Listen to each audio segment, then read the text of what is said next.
There was a time when the name Panigale struck fear into the hearts of mere mortals, and not for the reasons Ducati's PR team would have liked. Yes, it looked like a superbike poster child. Yes, it had all the tech that you could think of. But riding it fast, that was a completely different story. It almost felt like Ducati had channeled the ghost of their MotoGP failure with Rossi into that motorcycle.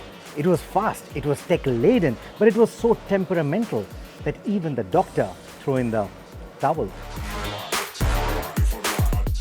Early Panigales made you feel like you needed the physique of Stoner, the talent of Marquez, and the core of a yoga guru just to survive a fast lap.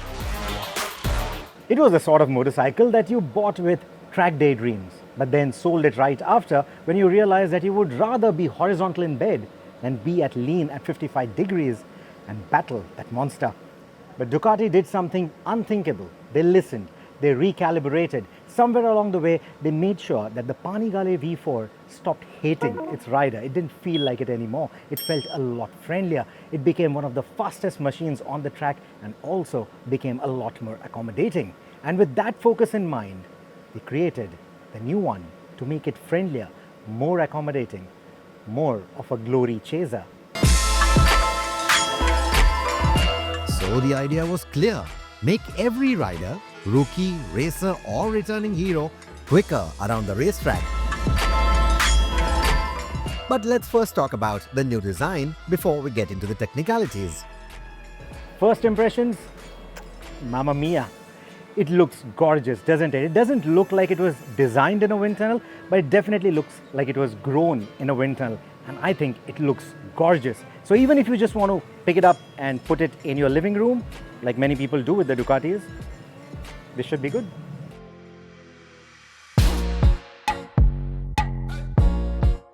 Gone is the overtly robotic menace of the predecessor. In comes a more organic, emotionally charged silhouette. The wings and the ducts are no longer bolted on afterthoughts. They are woven into the form, leading to a 4% drop in the aerodynamic drag. The fairing is wider, not just for vanity, but for sanity. It's basically to make sure that even generously sized riders like me can nicely tuck in, hide behind that fairing at speed so that you're not battling a lot of that wind when that brutal acceleration kicks in. And that in turn reduces rider fatigue.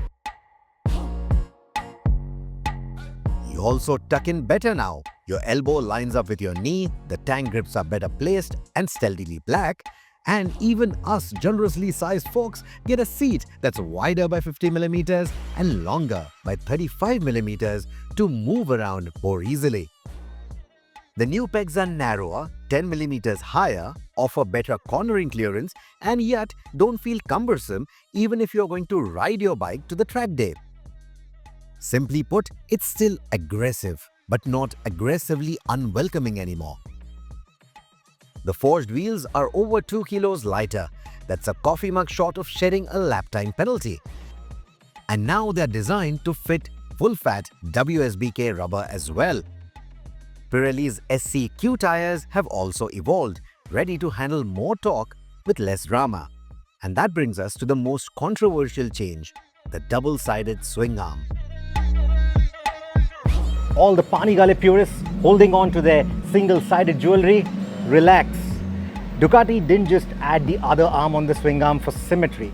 What it does, it gives it better agility, it gives it better flexibility, it gives it better stiffness, at the same time better torque threshold, because you see the wheels now support the bigger tires or the wider tires from WSBK. That's more contact patch, that's more torque that can be delivered to those tires, which means the swing arm had to be strengthened too. At full lean, over 50 degrees, the suspension can't do all the heavy lifting. That's where Ducati's revised frame steps in. It's lighter but offers more lateral stiffness, which means better agility and mid-corner stability. The new walls offer a wider, soft to stiff range, letting the bike adapt better to everything from backstraight bombing to casual canyon cruising. It auto-detects when you're riding normally and shifts to a comfort bias setup. Finally, it's a Panigale that won't punish you for wanting to go to a cafe more number of times than a track outing. The new Brembo High Pure calipers shave off 60 grams and deliver fade-free, high-G braking performance that even hard track use couldn't compromise during our test. Ducati also went wild with the brake tech. 7 levels of ABS, corner-sensitive ECBS, and race-grade rear brake logic. That is a game changer. You see, most of us, unless we are wearing our names on our race suit, don't really use the rear brake when we are out on the track. We are always depending on the front brake to do all the heavy lifting. But pros, on the other hand, will use that rear brake to stabilize the motorcycle, to make mid-corner corrections, and also to ensure that the chassis remains composed when they are really pushing hard on a racetrack. That takes years and years of experience. It takes a lot of finesse. It takes a sixth sense of grip and the ankle movements of a ballerina. That is not something that everyone possesses, and that is where Ducati's ECBS comes in. It is essentially a magical system which will use their MotoGP derived algorithm to predict what the rider is going to do, or how the motorcycle is going to behave, or where that rear brake is required even though you're not using it. Sometimes, even though you're not using the front, the rear will still come into action to stabilize the motorcycle. Enter Ducati's brake-by-wire and MotoGP-derived rear brake logic. The system works flawlessly and discreetly. It's no placebo effect. You will actually feel the difference when you're riding on the track when you're in race mode.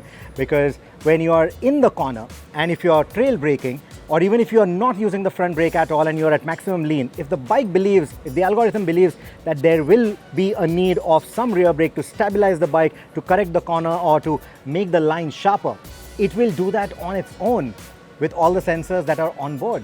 And mind you, these are not the same number of sensors. They are far lesser than what you have on a MotoGP machine. But it's all the learnings from MotoGP which are making your life easier and making you look like a hero in the bargain. It effectively stimulates the stabilizing effect of rear trail braking without requiring any input from your right foot. It's constantly adjusting, adding or bleeding pressure, depending on how the corner is unfolding.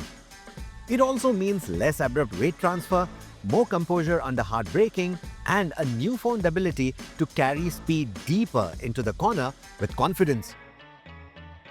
The engine is still a 90-degree V4, still a masterpiece, and somehow still more powerful, now making 216 PS despite stricter emissions. The motorcycle is 6 kgs lighter overall, including 1 kg shaved off the engine alone. Ducati calls this their magic engine because it manages to give you the mid-range torque, the mid-range punch of a typical V-twin, but at the same time have the high revving performance of an inline 4. And that magic really works, especially when you're out on the track. That engine feels so tractable, so full of power that you run out of talent before the bike runs out of juice. But the real wizardry lies in the electronics. The Ducati Vehicle Observer, a MotoGP-derived algorithm, can predict what the rider and the bike are about to do. Kid you not? It factors in lean angle, grip, fuel level, acceleration and braking forces to deliver torque, traction and wheelie control in the most intuitive way I've ever felt on a liter class machine. All you need to do is twist the wrist. At the World Ducati Week Race of the Champions, a spectacle in itself, the new Panigale was within 105% of a MotoGP lap time. And that is stock chassis, stock electronics and racing slicks that we're talking about. Those kind of numbers would have gotten you a wildcard entry into MotoGP a decade ago. It still looks like it broke out from the pits of Mugello, but at the same time, it looks and feels like it wants you to have fun and not really work hard for it. It's that forgiving, it's faster, it's quicker than before, and it's also more well thought out than before. You still need to respect it though. This is a 216 PS motorcycle after all, not a pastry scooter. But you no longer need to fear it, and that is very important. So to sum it all up, if the old Panigale was more like a win on Sunday, suffer on Monday kind of a machine, the new one is win on Sunday and grin on Monday kind of a motorcycle. And that is the kind of evolution that even Valentino Rossi would tip his hat to.